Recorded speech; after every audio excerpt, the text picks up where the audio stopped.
Est-il plus difficile de déménager en Russie en 2026 qu'avant? Je vais tenter de répondre à cette question aujourd'hui en vous donnant des éléments euh, factuels, des éléments pratiques.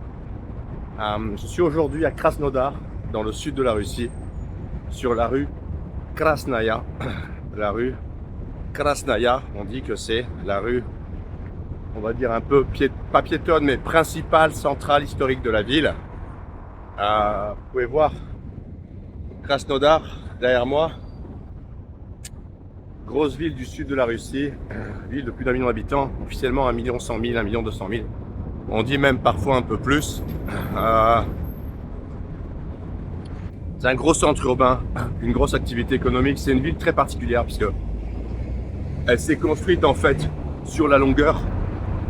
Et donc c'est une ville très étendue, avec de gros bouchons. Il y a l'activité principale dans la ville, c'est le parc Galitsky, qui est vraiment un parc qu'un homme d'affaires très important a construit, fondateur du supermarché Magnit.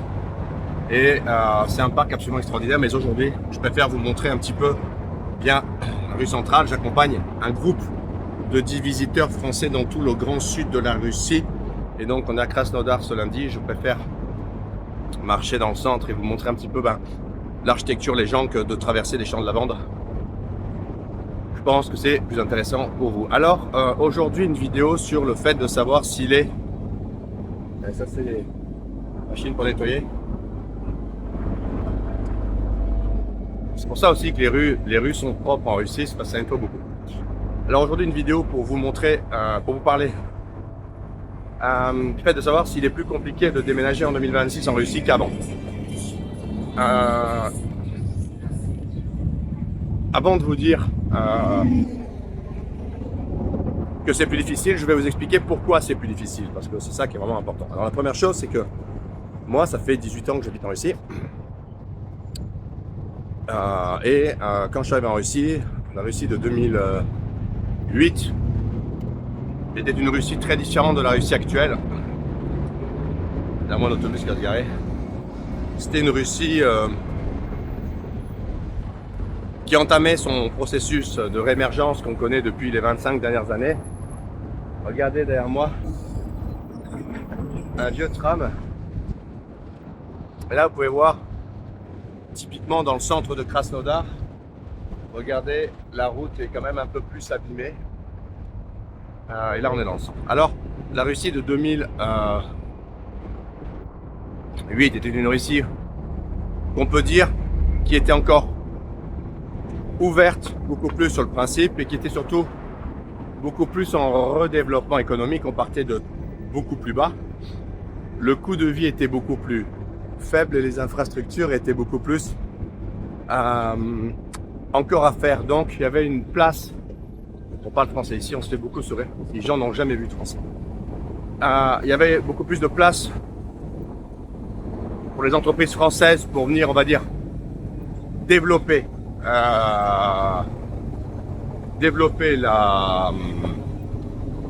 l'économie du pays.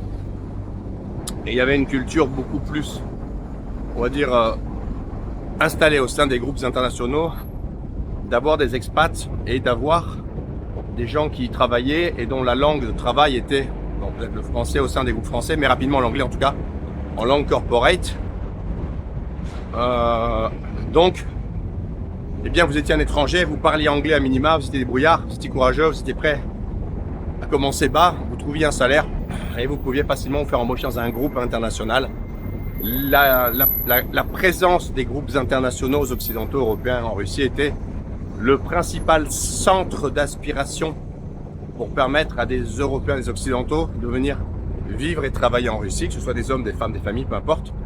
Il y avait deux statuts, l'expatrié, qui était le cadre que la boîte envoyait travailler en Russie, seul, avec sa famille, peu importe. Et puis vous aviez aussi, regardez, l'autobus un peu vieillot, et puis vous aviez aussi, eh bien tout simplement, des gens qui venaient pour s'installer en Russie, pour y chercher un travail. Moi, c'est ce que j'ai fait. Je suis arrivé en Russie. J'avais pas de travail, j'ai pas été expat. Je suis arrivé en Russie et c'est en Russie que j'ai cherché un travail ne parlant pas russe. Je l'ai trouvé rapidement. un peu moins de 2 mois. Je faisais des cours de russe aussi. Et puis, la jeune femme russe qui m'accompagnait, Evgenia, eh bien, elle a trouvé un travail en 48 heures, parce qu'elle parlait russe, avec un diplôme européen. Donc, c'était très facile, on va dire, de trouver un travail. Il y avait des énormes difficultés ailleurs, c'était les procédures administratives. Ça, c'était plus compliqué. Plus simple de bosser, trouver du boulot, se connecter à une entreprise, mais beaucoup plus compliqué de régulariser administrativement sa situation. Les procédures administratives étaient, on va dire, plus ouvertes, mais plus compliquées à réaliser. Sur ces deux aspects, la grande tendance de fond, ça a été quoi? Ça a été que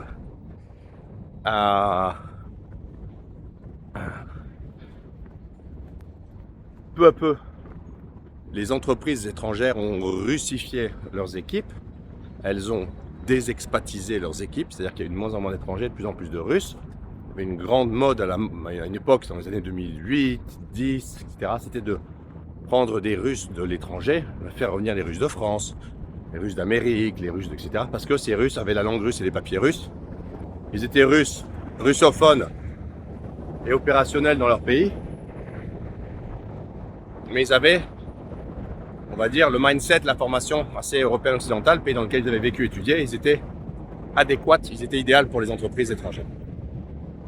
Ok? Donc on a remplacé les expats par des Russes, par des repatriates, les repatriates. Donc sortie des expats et remplacement par des repatriates, ceux qui se repatrient, les repatriates, expatriates, repatriates, c'est les anglicismes. Après, il y a un flux qui a commencé à grossir, c'est les Russes-pattes. Les gens comme moi.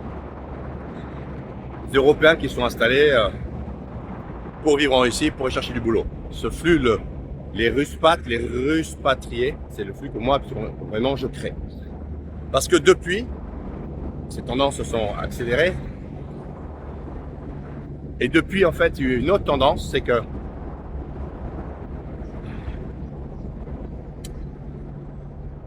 le Covid, surtout la guerre, l'opération militaire spéciale a fait que le business européen, occidental, s'est retiré de Russie, s'est contracté. Alors, il s'est contracté de 3 façons.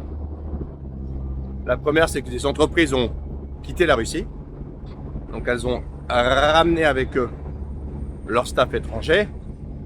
Et quant au staff qui était ripat ou ruspat, c'est-à-dire les Russes qui étaient revenus pour y bosser, ou les étrangers qui étaient, on va dire, embauchés en local, ils ont eu le choix de rester ou de partir.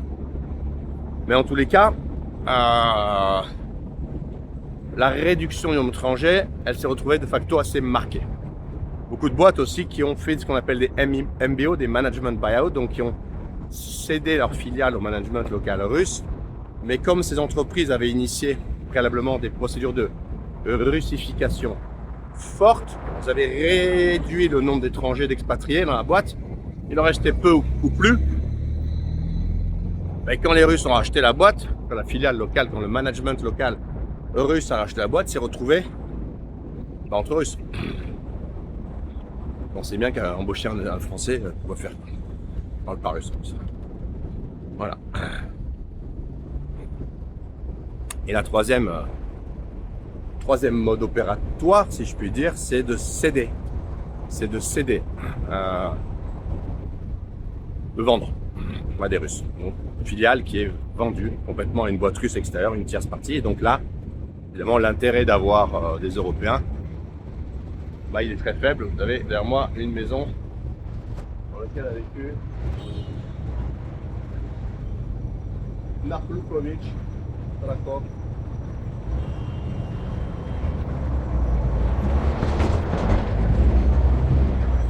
Un mécène de la région. Et c'est dans ce bâtiment qu'au début du XXe siècle, il y avait la société Tcherkesse. La société Tcherkesse, parce que une grande partie de la région jusqu'à Sochi était peuplée par des Tcherkesses. Alors,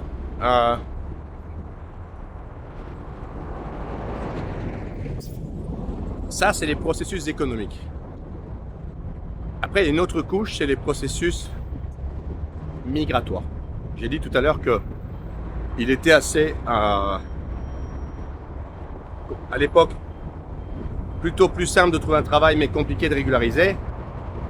Aujourd'hui, c'est un peu l'inverse, mais pas que. L'inverse dans le sens que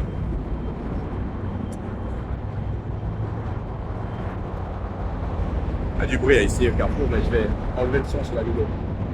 C'est brillant, Krasnodar. C'est une ville super brillante.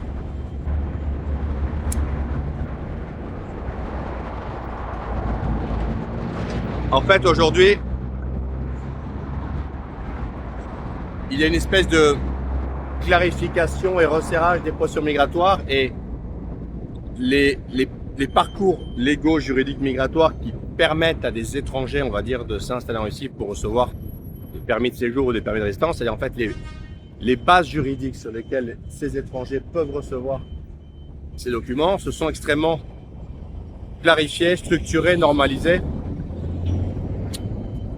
Et il est beaucoup plus, on va dire, pas compliqué, mais il faut être plus dans les clous. Donc, vous avez des dispositifs qui ont été créés récemment, comme le dispositif 702 du permis de séjour idéologique, le dispositif 883 des visas talents, etc., qui créent des appels d'air et permettent à des étrangers à minima qualifiés, sans besoin de diplôme, etc., de venir vivre en Russie et d'y chercher un travail. C'est pas des gens qui sont nommés pour trouver un boulot, c'est des gens à qui on ouvre la porte pour venir obtenir des permis de résidence, qui font office de permis de travail, des permis de séjour temporaire de 3 ans pour y permettre de chercher un travail. Donc ils deviennent c'est pas des expats, c'est pas des ripats, ces étrangers, ce sont des Ruspats, des Ruspatriés. Ensuite, les procédures, on va dire, d'obtention de permis de séjour qui étaient basées sur tout ce qui est mariage enfant est extrêmement resserré. Désormais, ça marche plus. Il faut 3 ans de mariage pour avoir un permis de séjour. Avant, c'était automatique. Ça, c'est pour lutter contre les mariages blancs. Il y en a eu trop.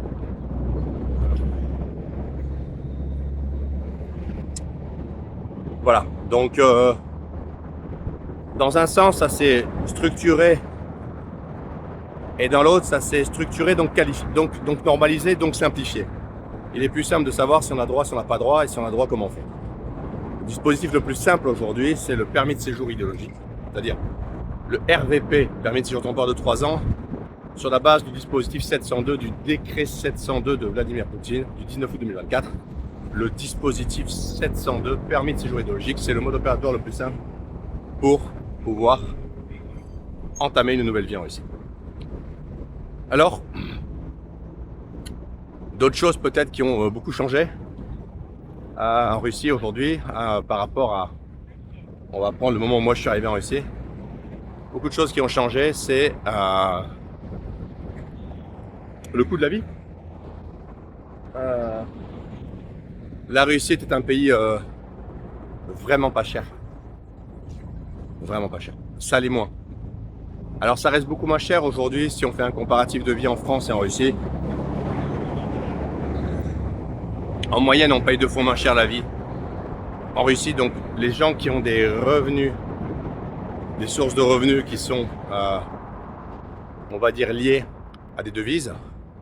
Bon, si on ne prend pas en compte le jonglage du cours du rouble, globalement leur pouvoir d'achat est double par rapport à leur pays source, leur pays d'origine, si on parle des Français par exemple. Le double.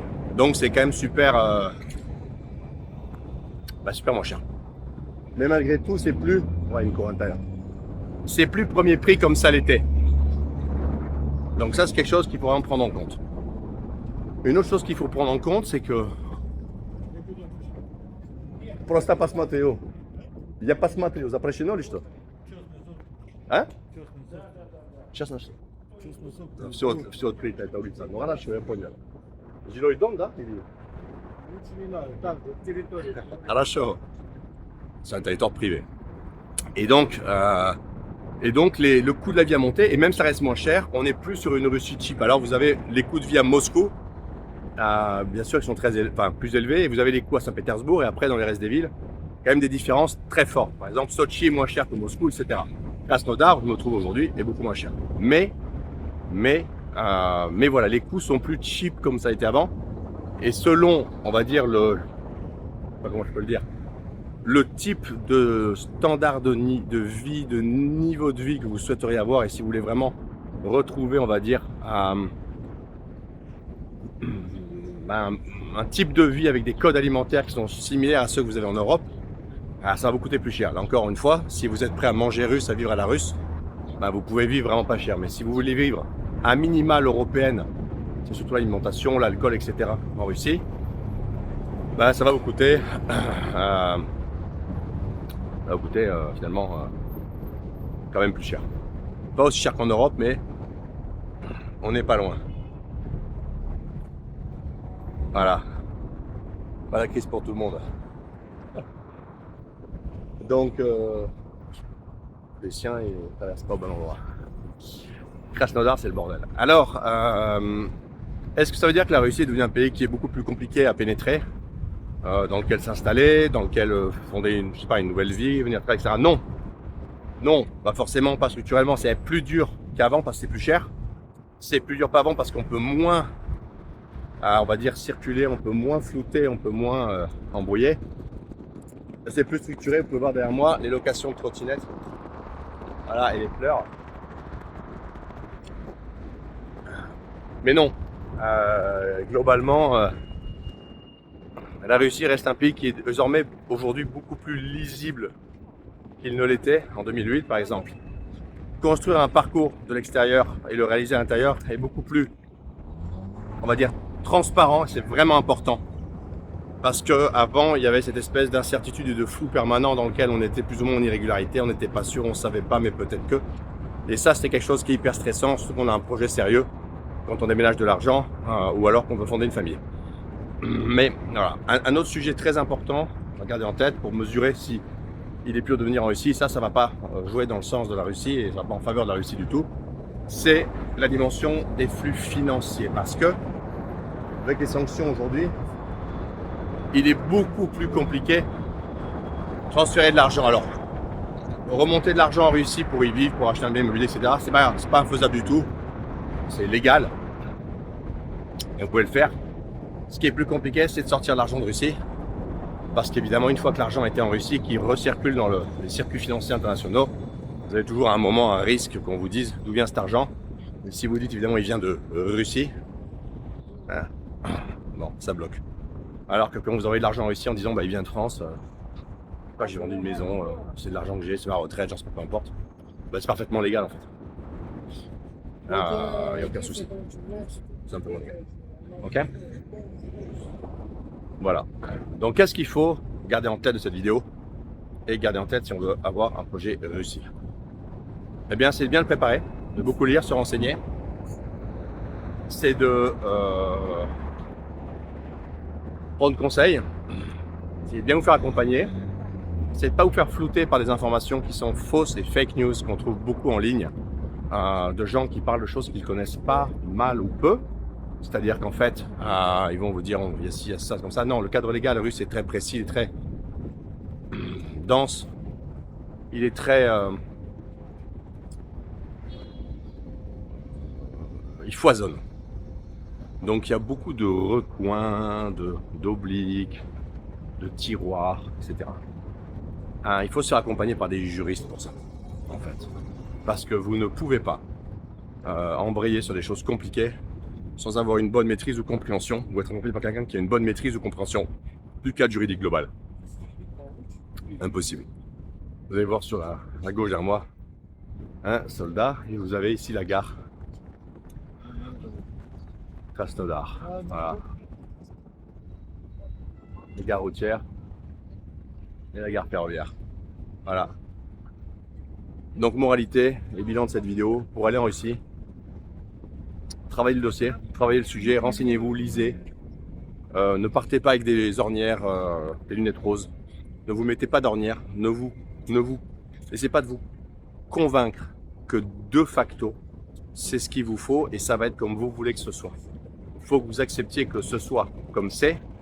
Et comme c'est pas forcément comme vous voulez que ce soit. Voilà, malgré tout, la Russie est un pays qui a énormément d'avantages. Si vous avez des questions, l'intérêt sur la Russie, le plus simple, c'est de nous écrire. Nous, on accompagne sur la Russie. On fait des voyages de découverte en groupe ou individuel sur la Russie. Et on accompagne après pour des projets beaucoup plus structurés, complexes, sur toutes les dimensions de votre projet réussi. Avec la Ruspatriation, nous vous accompagnons et nous vous aidons à réussir votre projet de Russie si vous êtes doté de compétences à minima suffisantes pour le réussir. Je pense que théoriquement, tous les gens normaux sur cette planète peuvent venir en Russie, s'y installer et réussir leur projet. Il faut juste préparer à minima le dossier. Abonnez-vous à ma chaîne, likez cette vidéo et moi je vous dis à très bientôt pour une nouvelle vidéo sur ma chaîne YouTube.